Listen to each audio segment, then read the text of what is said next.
নমস্কার। 2025-এর 30শে এপ্রিল বুধবার অক্ষয় তৃতীয়ার পুজো আমরা ঘরে ঘরে সবাই করব। এই পুণ্য পবিত্রতম অক্ষয় তৃতীয়ার দিন 1432 বঙ্গাব্দের 15ই বৈশাখ বা 16ই বৈশাখে অর্থাৎ বুধবারে আমরা এই পুজোর আয়োজন করব যার যার বাড়িতে। বিশেষত সমস্ত দোকান পাট ব্যবসা ক্ষেত্র যেখানে যার যত রকমের ব্যবসা বাণিজ্য আছে তাদের নতুন বছরের নতুন খাতা শুরু হয়, অর্থাৎ হিসেব নিকেশের যে খাতা এবং গুরুত্বপূর্ণ যেখান থেকে লাভ লোকসানের হিসেব আমরা করি, সেই পুজোর দিন এই অক্ষয় তৃতীয়া। সবাইকে নমস্কার। অক্ষয় তৃতীয়ার অসংখ্য ধন্যবাদ, অসংখ্য শুভেচ্ছা। সকলে প্রচুর প্রচুর ধন সম্পত্তি আসুক। পূজারীতি কথা চ্যানেলের তরফ থেকে সবাইকে এই শুভেচ্ছা জানাই। বৈশাখ মাসের শুক্লপক্ষের এই তৃতীয়া দিনটি এই যে বিখ্যাত হয়েছে বা সকলের কাছে এত পবিত্রতম এবং ভীষণ গুরুত্ব সহকারে পুজোর একটা নির্দিষ্ট কেন্দ্রবিন্দু হয়ে উঠেছে, তা কিন্তু আজকের দিনের কোনো পণ্ডিত জনের তৈরি করা কোনো নিয়ম রীতি নয়। এটা সেই সত্যযুগ থেকে মহাভারত, রামায়ণ, এমনকি যত রকমের পুরাণ শাস্ত্র আছে সব কিছুতে উল্লেখ আছে। কারণ আমাদের দেখেছি আমরা যে আমাদের এই যে জগতে আমাদের বিশেষত আমাদের হিন্দু ধর্মের সনাতন ধর্মের মানুষেরা এই শুক্লপক্ষে বৈশাখ মাসের এই দিনটিতে দেখা গেছে যে একেবারে শুরু থেকে যদি দেখা যায় বিভিন্ন রকমের পবিত্রতম কাজ অর্থাৎ শুভ কাজ শুভারম্ভের দিন হিসাবে দেখা গেছে। প্রথমেই আমরা যদি দেখব যে ত্রেতা যুগে শুরু হচ্ছে এই দিনটি থেকে।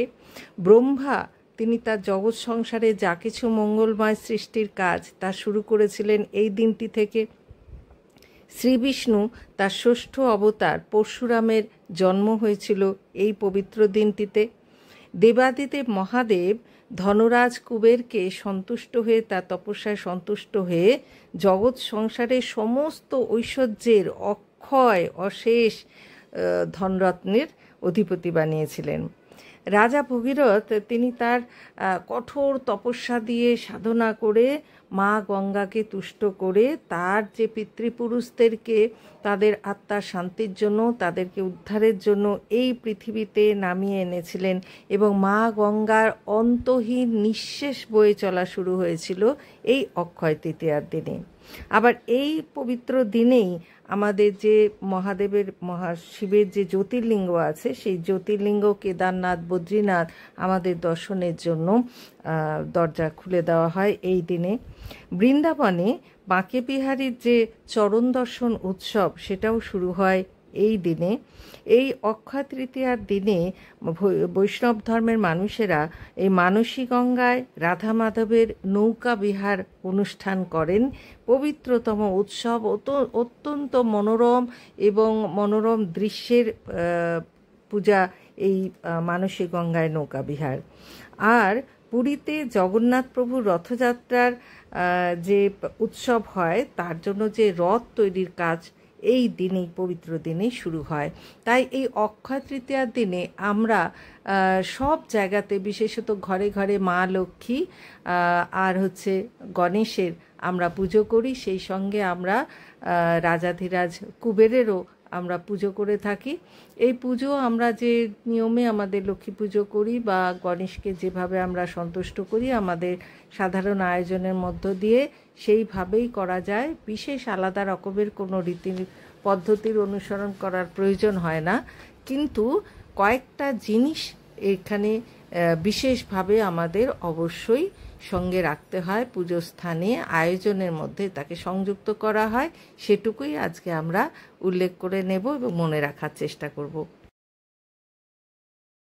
প্রথমে আমরা পুষ্পপত্র সাজিয়ে নেব, অর্থাৎ তামার থালা অথবা পেতলের থালার উপরে, কাঁসার থালার উপরে আমরা কোষাকুষি, সাদা চন্দন, লাল চন্দন, হরিতকি, সংকল্পের জন্য হরিতকি এবং পঞ্চশস্য, তিল এগুলো সাজিয়ে নেব, ধান, জব এগুলো সাজিয়ে নেব। আর সেই সাথে রাখবো শুকনো মানে গাঁঠ হলুদের পাকা হলুদের কয়েকটা গাঁট, 5টা কড়ি, তারপরে একটা ছোট বাটিতে হলুদ নিয়ে নেব এবং সেটা কিছুটা তেল, সর্ষের তেল দিয়ে গুলিয়ে নেব। আর সিঁদুরকে কিন্তু আমরা তেল দিয়ে গুলিয়ে নেব, আবার শুকনো সিঁদুরও রাখবো। প্রথমে সিদ্ধিদাতা বিনায়ক গণেশের পুজো করে নিতে হবে। গণেশ সন্তুষ্ট হন একটু দূর্বা, লাড্ডু, কলা আর একটু ফুল হলেই হয়ে গেল। ধূপ প্রদীপ জ্বালিয়ে দিলেই হবে।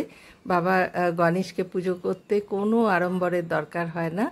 আর তারপরে আমরা শ্রী বিষ্ণুর চরণে ফুল দেব এবং গোটা ফল দিয়ে তারপরে ধূপ প্রদীপ এসব জ্বালিয়ে দিয়ে প্রথমে শ্রী বিষ্ণুর বন্দনা করে নিয়ে তারপর আমরা যেমন আমাদের ঘরের লক্ষ্মী যেমন প্রত্যেক বৃহস্পতিবারে পুজো করি, ঠিক সেই ঘরের লক্ষ্মীকে যদি আমরা পুজো করতে চাই তাহলে নিজের ঘরে বানানো মুড়ি, মোয়া, মুরকি, তারপরে নারকেল নাড়ু, তিলের নাড়ু এইসব দিয়ে করতে পারবো। কিন্তু ধনলক্ষ্মী, ঐশ্বর্য লক্ষ্মী, বৈভব লক্ষ্মী যদি পুজো করি তাহলে একটা থালার মধ্যে আমরা যদি রূপোর কয়েন বা সোনার কয়েন তো কেনা হয়তো সম্ভব হবে না, আর না হলে আমাদের ঘরে যে কয়েনগুলো থাকে সেই দিয়ে সাজিয়ে দেব আর একটা ঘিয়ের প্রদীপ জ্বালিয়ে দেব। আর একটা ঘটের মধ্যে পুরো চাল ভরে তার উপরে 7টা কড়ি দিয়ে আর তার উপরে পান দিয়ে সাজিয়ে প্রদীপ জ্বালিয়ে দেব এবং তার চারপাশ দিয়ে নিজের সাধ্য অনুযায়ী যদি 5,000 1 টাকা পারি, 3,000 যা পারবো, অথবা 101 টাকা সাজিয়ে দিয়ে, কারণ এই টাকা, এই গোটা হলুদ, এই কড়ি আর হচ্ছে এই চাল সহকারে আমরা কিন্তু এটাকে 1 বছরের জন্য আমাদের আলমারির যেখানে আমরা টাকা পয়সা রাখি সেখানে কিন্তু আমরা একটা সোনালি কাপড়ের মধ্যে পুটুলি করে বেঁধে আমরা রেখে দেব। আর আমরা পঞ্চপ্রদীপের বন্দনা তো করবই, মা লক্ষ্মীকে বন্দনা করার সময় মনে রাখতে হবে যে আমাদেরকে কিন্তু 1 বাটি হলুদ আর একটা সিঁদুর, এটা কিন্তু আমাদেরকে অবশ্যই মনে রাখতে হবে এবং ঘিয়ের প্রদীপ তো আমাদেরকে জ্বালিয়ে রাখতেই হবে। আর পান পাতার ওপরে গোটা সুপুরি দিয়ে একটা প্রদীপ আমাদেরকে জ্বালিয়ে রাখতে হবে। ভক্তি, বিশ্বাস আর একাগ্রতার সঙ্গে পুজো শেষ করার পর যে অক্ষয় তৃতীয়া দিনের যেটা অবশ্যই কর্তব্য এবং যেটা না হলে আমাদের এই দিনের ব্রত একেবারেই সম্পূর্ণ হবে না, তা হলো দান। এই দিনে আমাদেরকে যেখানেই হোক, কোনো ব্যক্তিকে হোক, মন্দিরে হোক, যেখানেই হোক, খাদ্য সামগ্রী অর্থাৎ খাওয়ার জিনিস, চাল, ডাল, যব, তেল, লবণ অবশ্যই এবং মিষ্টি কোনো জিনিস আমরা দিতে পারি। এই দান এই দিনে যতটাই আমরা দান করব এ অক্ষয় হয়ে আমাদের কাছে হাজার ফিরে পাবো, এই বিশ্বাস নিয়ে আমাদের কাছে ততটাই রিটার্ন কিছু দান করার অবশ্যই চেষ্টা করব। ঈশ্বর আমাদেরকে তারও যতটা দান করেছি তার অনেক বেশি আমরা আমার এই পূজারীতি কথা চ্যানেলের তরফ থেকে সকলকে এই শুভাশিস এবং শুভেচ্ছা জানাই। সকলে পাশে থাকুন, সকলের ভালো।